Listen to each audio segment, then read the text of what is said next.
In every marriage, the intimacy shared between partners is sacred, but the question of what is truly acceptable in the marriage bed often leaves many couples wondering, what type of sex is okay? This isn't just a question about physical pleasure.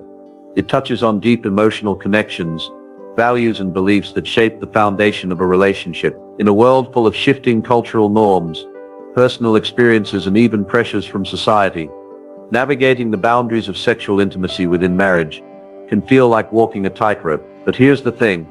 What truly matters isn't what the world says or what your friends are doing, but what aligns with your values, faith, and respect for one another. And while every couple may have different comfort levels, there are clear guidelines that can help define what's healthy, respectful, and right in the eyes of both partners. You might have heard everything from the strictest religious interpretations to the most liberal opinions on marriage intimacy, but no matter where you stand, one question remains: is what you're doing bringing you closer together or tearing you apart? From the most common practices, like oral sex in different positions, to the more controversial ones, like pornography and sex toys, it's crucial to understand the impact they can have.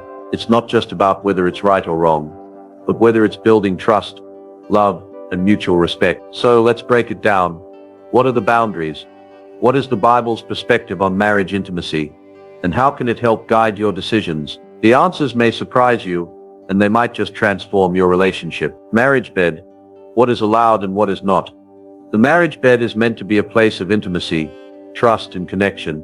But the question of what is allowed and what is not can often be a complex issue for many couples. While the world around us constantly changes, the foundation for understanding the marriage bed remains rooted in respect, consent, and biblical teachings.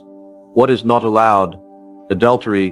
One of the most clearly condemned practices in the Bible is adultery. Engaging in sexual relations outside of marriage is seen as a betrayal of the covenant made between husband and wife. Adultery undermines trust and intimacy, which are foundational to a healthy marriage. The Bible consistently condemns adultery. Matthew 19:9, 1 Thessalonians 4:3-4, emphasizing that faithfulness is key to a thriving marriage. Threesomes. While some people may argue that having more than two people involved in a sexual act is acceptable as long as everyone consents, the Bible does not support this practice. The idea of sexual unity is deeply rooted in the concept of two becoming one flesh. Genesis 2:24, and introducing a third party violates that sacred union. Even though polygamy was permitted in certain historical contexts, it was never the ideal nor the will of God. A threesome, therefore, is not aligned with the biblical view of marriage. Pornography. Bringing pornography into the marriage bed is another practice that is harmful and destructive. The Bible teaches that we are to guard our hearts and minds, Philippians 4:8, and pornography distorts the true nature of intimacy. It creates unrealistic expectations, dehumanizes partners, and can lead to addiction. Many couples find that introducing porn into their relationship undermines the emotional bond and trust between them. Rape. Non-consensual sex is never acceptable, even within marriage. The Bible teaches that husbands and wives are to serve each other and consider each other's needs above their own. 1 Corinthians 7:3-5. Forced sex is a violation of this principle and is considered sinful. Sexual intimacy should always be an act of mutual consent and love. What is allowed? The key factor in what is allowed in the marriage bed is mutual consent. As long as both partners agree and the activity does not violate biblical principles, many things can be considered acceptable. Practices such as oral sex, different positions, and sex toys can be permissible if both partners are comfortable, and it strengthens the relationship. The main guidelines for determining whether something is acceptable: biblical approval. If something is not condemned in Scripture, it is likely allowed. Mutual consent. Both spouses must be comfortable and willing participants. No harm. The activity should enhance the relationship, not harm it. Ultimately, the marriage bed is a space for love, trust, and exploration, guided by mutual respect and biblical principles. 4 things that defile the marriage bed. In a marriage, the intimacy shared between partners is meant to be sacred, an expression of love and trust. However, there are certain practices that, according to biblical principles, can defile the marriage. These actions not only damage the sanctity of the relationship, but can also lead to emotional, spiritual, and relational breakdown. Here are 4 things that are considered to defile the marriage bed.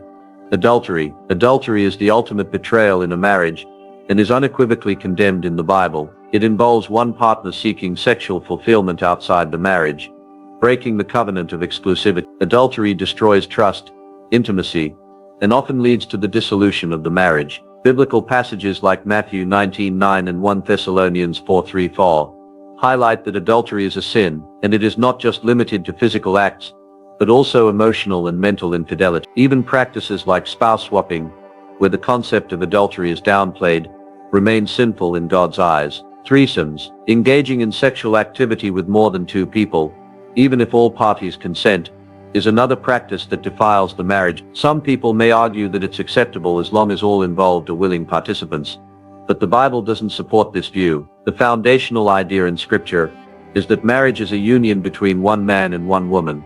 As seen in Genesis 2:24, a threesome distorts the sacredness of this union and introduces a third party into a space meant solely for the couple. Pornography, the consumption of pornography, even within marriage, can seriously harm the relationship. It creates unrealistic expectations, distances the couple from true intimacy, and can lead to addiction. The Bible calls for purity in thought and deed, and pornography feeds on lust, which defiles the heart and mind. Matthew, bringing such material into the marriage bed destroys the authenticity of the relationship, and many marriages that incorporate porn experience breakdowns due to the emotional and spiritual damage it causes. Rape, non-consensual sex. Rape within marriage is a concept that many mistakenly believe doesn't exist because of the view that a spouse is entitled to sex. However, the Bible stresses mutual love and respect within the marriage relationship. In 1 Corinthians 7:3-5, it is made clear that sex within marriage should be about mutual giving, not entitlement or demand. Non-consensual sex, regardless of marital status, is a form of violence and abuse that violates the dignity of the spouse. These four practices, adultery, threesomes, pornography and rape, undermine the foundational principles of trust, love and mutual respect that a healthy marriage requires. They defile the marriage bed and lead to significant emotional and spiritual consequences. Couples should aim to uphold the sanctity of their intimacy, focusing on respect, consent and love as the cornerstones of their relationship. 3. Biblical framework for sexual acts in marriage. When exploring the biblical framework for sexual acts in marriage, it's important to understand that the Bible offers clear principles to guide couples in their sexual intimacy. The foundational ideas revolve around mutual respect, love, and honor between spouses. These principles not only encourage physical closeness, but also deepen the emotional and spiritual connection that a marriage should embody. Mutual consent and honor. One of the most essential biblical principles for sexual acts in marriage is mutual consent.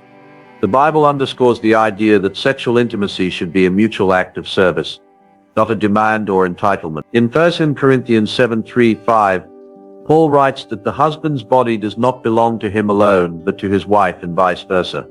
The key here is not coercion, but a willingness to serve and satisfy one another. This mutual giving of oneself, guided by love and respect, reflects Christ's love for the church. Sexual intimacy is a gift from God. The Bible acknowledges that sexual intimacy within marriage is a gift from God. In Genesis 2:24, the foundational scripture of marriage, it says, "Therefore a man shall leave his father and mother and be joined to his wife, and they shall become one flesh." This one flesh union points to the deep bond that sexual intimacy creates between a husband and wife. It is a sacred act that goes beyond physical pleasure and serves to unite the couple emotionally, spiritually, and physically. Avoiding sexual immorality.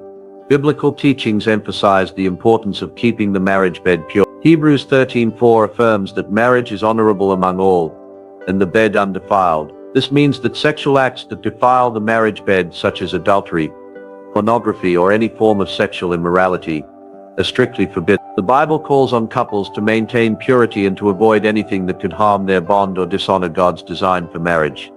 Prohibited acts. The Bible doesn't list every possible sexual act, but it does provide clear principles. Adultery, rape, and acts that violate the sanctity of the marriage relationship are unequivocally condemned. 1 Corinthians 7:4 emphasizes that a wife's body belongs to her husband, and vice versa, meaning that both partners have equal rights to each other's bodies, and non-consensual sex, even within marriage, is considered a sin. The role of love and respect. The Bible highlights love and respect as the cornerstone of a healthy sexual relationship. In Ephesians 5:25, husbands are instructed to love their wives as Christ loved the church. This love should permeate every aspect of their relationship, including their sexual lives. A marriage rooted in love is one where both partners prioritize each other's needs and desires.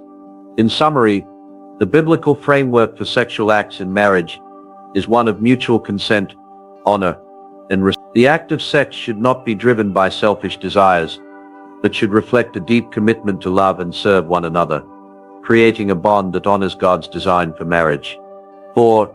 Oral sex. Oral sex within marriage is a topic that often sparks debates, with differing opinions and beliefs. While the Bible does not explicitly mention oral sex, it provides principles that can guide couples in determining whether it's right for their relationship. Let's explore what makes oral sex acceptable in marriage, and what factors need consideration to ensure it is healthy for both partners. First, it's important to note that within the context of marriage, oral sex is not inherently sinful according to Scripture. The Bible doesn't condemn it directly, and many interpret passages in the Song of Solomon as references to sexual intimacy that could include oral sex. The key factor in determining whether oral sex is acceptable in your marriage is mutual consent. Both partners should feel comfortable, respected, and open about their desires and boundaries. One of the guiding principles when considering oral sex in marriage is whether it brings you closer as a couple. Sexual intimacy in marriage is meant to strengthen the bond between spouses, enhance connection, and foster trust. As long as both partners consent and feel emotionally secure,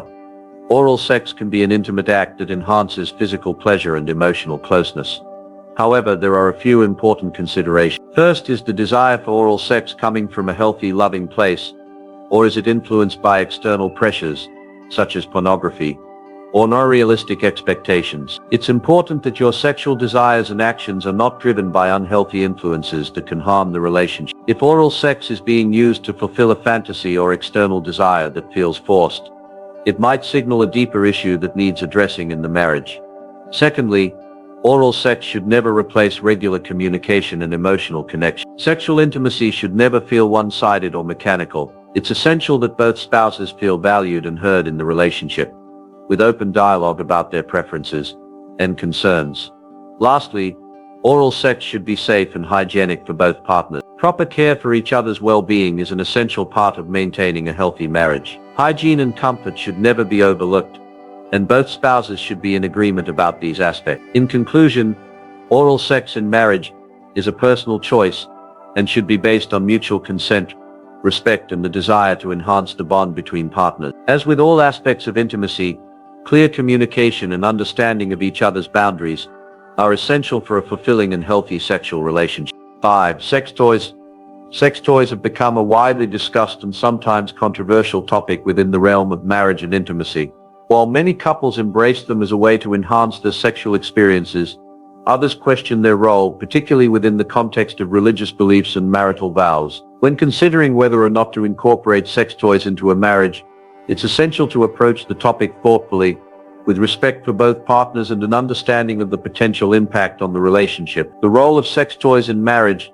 Sex toys can offer variety and novelty, which can reignite passion or help address intimacy issues like sexual dysfunction. For some couples, they serve as tools to explore new dimensions of pleasure, offering a way to enhance experiences that might otherwise feel routine. When used responsibly and consensually, they can bring couples closer by fostering communication and openness around desires and boundaries. Biblical perspective and religious views.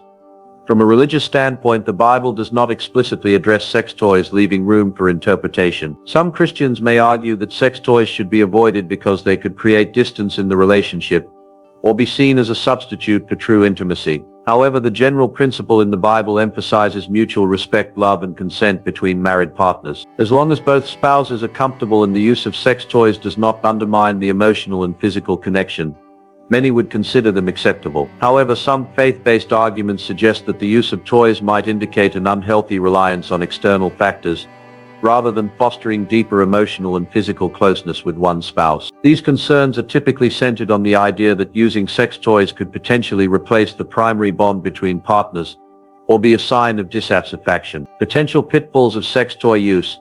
While sex toys can have a positive impact, they also have the potential to negatively affect a marriage if used improperly. If one partner feels pressured to engage with toys, or if they become a substitute for genuine connection, it could lead to feelings of inadequacy, emotional distance, or even resentment. Additionally, an over-reliance on toys might indicate deeper issues in the relationship, such as communication breakdowns or unaddressed sexual needs. Conclusion. In the end, the decision to incorporate sex toys into a marriage should be based on mutual consent, clear communication and respect for one another's comfort levels. As long as both partners are on board and their use does not replace the essential emotional bond, sex toys can serve as a tool for exploration and enhancement. The key is ensuring that both partners feel secure, loved and valued, making sure that intimacy remains a shared sacred experience. Anal sex in marriage. A straightforward discussion.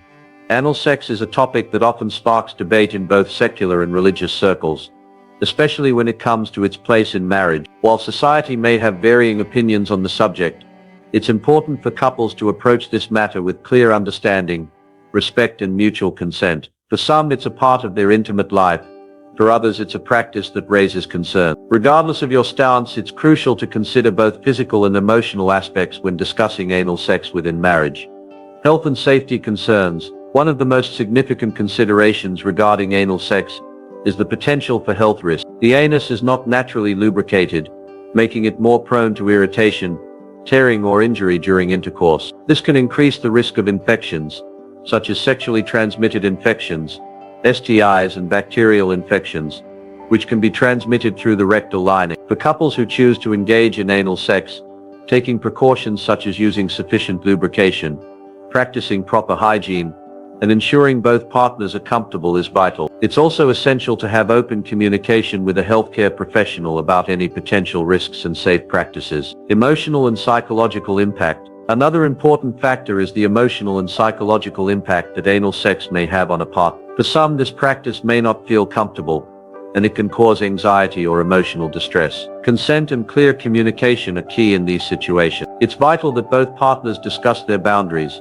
desires and feelings openly before engaging in any form of intimacy, especially one as sensitive as anal sex. Pushing a partner into something they are not comfortable with can lead to feelings of betrayal or resentment, which can damage the relationship. Therefore, mutual respect and understanding are non-negotiable. Cultural and religious perspectives. Different cultures and religions have varying views on anal sex within marriage. In some religious contexts, it may be viewed as unnatural or sinful. Others may be more permissive, allowing it as long as it is consensual and does not harm the marriage. For Christian couples, there may be concerns about whether this practice aligns with biblical teachings on sexuality. While the Bible doesn't explicitly address anal sex, many interpret scriptures about sexual purity and the sanctity of marriage to suggest that any form of sexual activity should enhance the bond between husband and wife, grounded in mutual love and respect. Conclusion.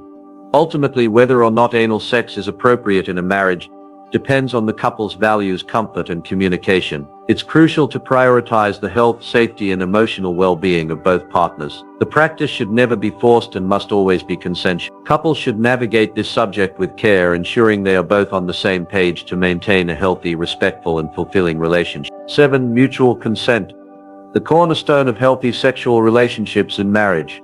Mutual consent is the foundational element that underpins any healthy sexual relationship, particularly within the confines of marriage. At its core, mutual consent means that both partners enthusiastically agree to engage in a sexual activity, and this agreement is based on respect, communication, and understanding. It is not simply a matter of saying yes, but ensuring that both individuals are genuinely comfortable, willing, and desiring the same level of intimacy.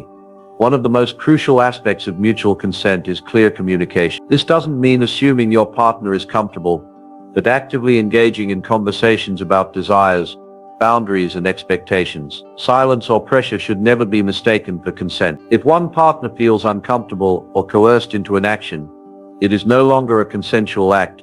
It becomes a violation of trust and respect. The importance of consent extends beyond just the act of sex. It includes understanding that consent is an ongoing process that must be present at every step of a sexual relationship. What was acceptable one day may not be the same the next, and each partner has the right to change their mind at any time. This is particularly vital within a marriage, where sexual intimacy can sometimes be taken for granted.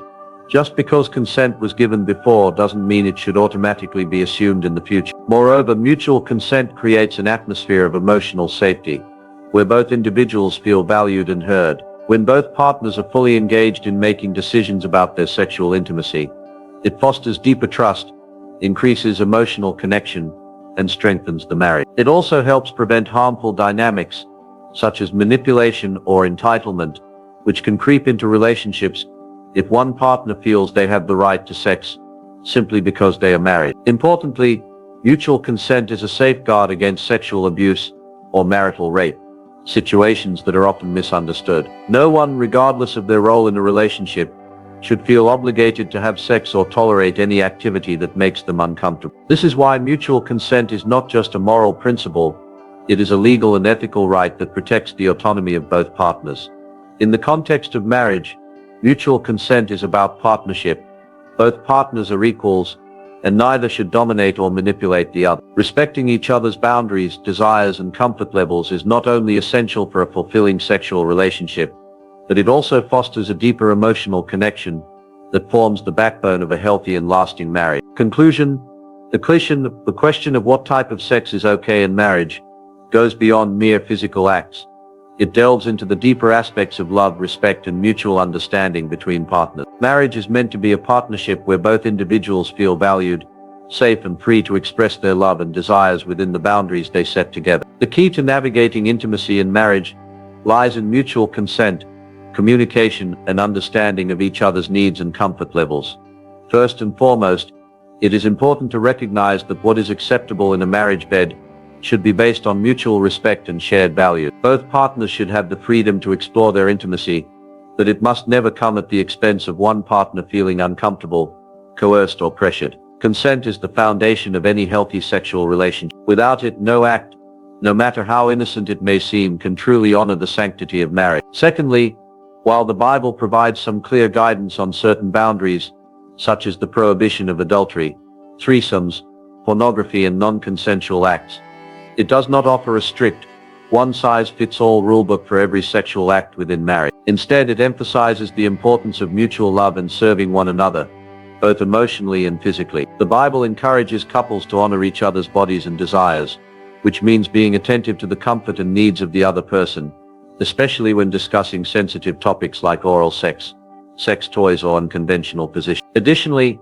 each couple must assess what is beneficial to their relationship. Sexual intimacy should never replace the emotional connection or communication between partners. If certain practices, such as using pornography or engaging in unapproved behaviors, are harming the relationship or causing division, then they should be reconsidered. What's most important is not what is culturally popular or what others might do, but what strengthens the bond between you and your spouse. Lastly, the marriage bed should be a place of joy, exploration, and connection. It's about building a deep and lasting intimacy that reflects your commitment to each other. When both partners respect each other's boundaries and desires, and when they communicate openly and honestly, they will create a fulfilling and loving sexual relationship that enriches their marriage. Always remember, the marriage bed is sacred, and it is up to both partners to protect and cherish it.